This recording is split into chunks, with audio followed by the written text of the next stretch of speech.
K2 is the second highest mountain on Earth, but by the only ratio that truly matters: the number of climbers who go up versus those who do not return. It stands alone.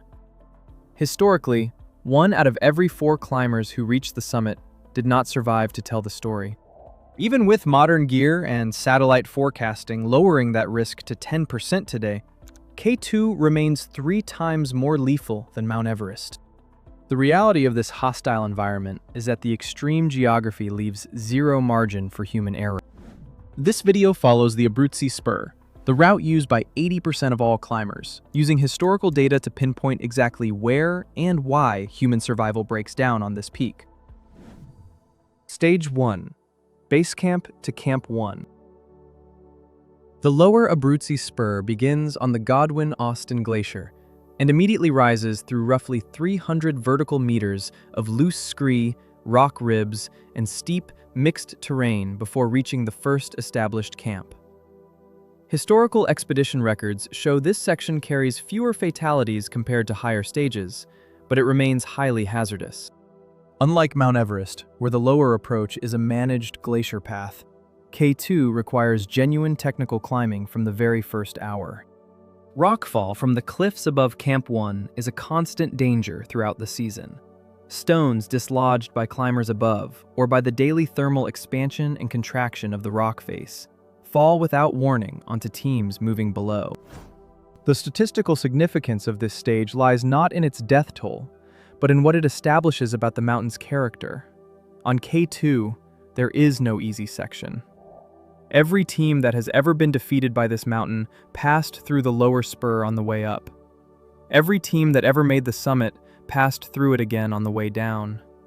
It is where the expedition begins, and it is where it ends.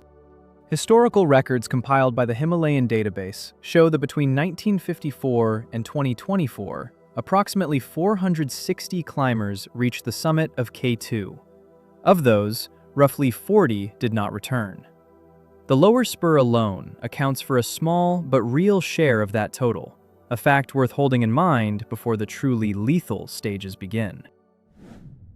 Stage 2. House's Chimney and the Black Pyramid.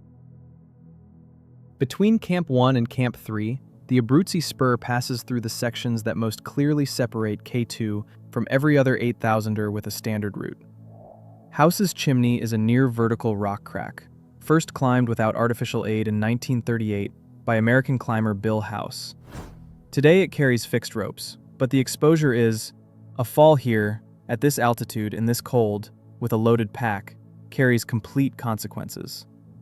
Above the chimney, the Black Pyramid rises through roughly 400 vertical meters of sustained mixed rock and ice. The rock is dark, steep, frequently covered in unstable snow slabs, with sections of near-vertical cliff requiring genuine technical solutions at altitude. The body is already operating on reduced oxygen. Historical expedition data show that rockfall incidents and anchor failures account for a measurable proportion of K2 fatalities in this elevation band. The British Mountaineering Council has noted that the Black Pyramid demands a level of technical proficiency that distinguishes K2 from every other commercially guided 8,000er. Teams move through this section knowing that every technical meter climbed on the ascent must eventually be reversed in exhaustion, often in darkness, with oxygen reserves approaching zero. Stage 3. The Shoulder. The broad, low-angle plateau connecting Camp 3 to Camp 4 sits at the threshold of the death zone. Statistically, this section records relatively few direct fatalities during ascent. What the historical data reveals is what happens here on the descent. The shoulder is completely exposed. Karakoram storms build with extraordinary speed on K2's upper mountain and can arrive within hours of a clear forecast, trapping teams in full whiteout with no shelter, no viable line of retreat, and wind chills that push effective temperatures far below survivable thresholds without protection. At this elevation, the physiological toll is extreme. The human body can no longer absorb enough oxygen, muscle tissue is consumed as fuel, and cognitive function rapidly declines. Historical expedition records show a significant proportion of K2's weather-related deaths cluster at or near this elevation. The 1986 season was the deadliest in K2 history, with 13 fatalities, many clustering here, as multiple teams were trapped by successive storms moving across the shoulder without the ability to safely descend. The shoulder appears navigable, but it leaves no room for survival when the weather shifts. Stage 4. The bottleneck. A narrow couloir directly beneath a massive overhanging sérac on the upper south face. Every climber on the Abruzzi spur must pass directly beneath this sérac. There is no alternative line. The ice can collapse completely at random, without warning, at any hour, and in any weather condition. Historical data cited by Adventure Stats confirms that the bottleneck was responsible for 13 of the last 14 recorded deaths on K2. No other passage on any 8,000-meter peak concentrates so many fatalities into such a short distance. The most documented single event occurred in August 2008, when a sérac collapse swept across the fixed ropes during a mass summit push, stranding climbers above and below simultaneously. 11 climbers lost their lives when falling ice severed the fixed ropes, destroying the only descent route and making rescue impossible. Summit pushes are timed for the early hours specifically to cross the bottleneck before the sun heats the ice above, but no timing strategy makes this passage safe in any meaningful sense. This single choke point is the primary reason the fatality rate on this standard route exceeds Everest's by such a massive margin. Stage 5. The traverse and the summit push. Above the bottleneck, a horizontal traverse at extreme altitude leads across the upper face before the final slopes rise to the summit. Historical expedition records show that more than 60% of all K2 fatalities above base camp occur in this elevation band, or during the descent from it.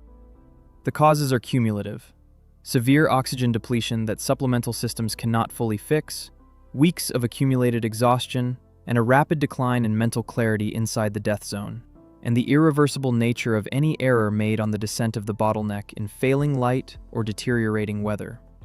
A study published in PLOS One confirmed that more K2 deaths occur on descent than on ascent. Climbers who reach the summit of K2 have not completed the climb. They have completed the first half of it. The descent of the traverse, the bottleneck, the Black Pyramid, and the lower spur in total exhaustion, with oxygen approaching zero, is where the majority of fatalities occur. At this final stage, survival does not depend on physical strength alone. It depends entirely on navigating the descent under extreme physiological failure. The statistics make this reality absolutely clear. The summit is not the goal on K2. Getting back down alive is. One odd fact about K2: it was the absolute last of the 14 8,000ers to be climbed in winter.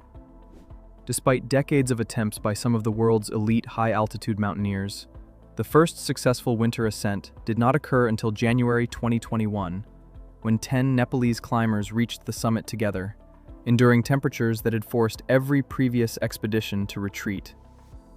No other 8,000-meter peak remained unclimbed in winter for this long. Everest was first summited in winter in 1980. K2 held out for 41 more years. Every other mountain on Earth at this altitude had been successfully climbed in the winter season before K2 was conquered even once.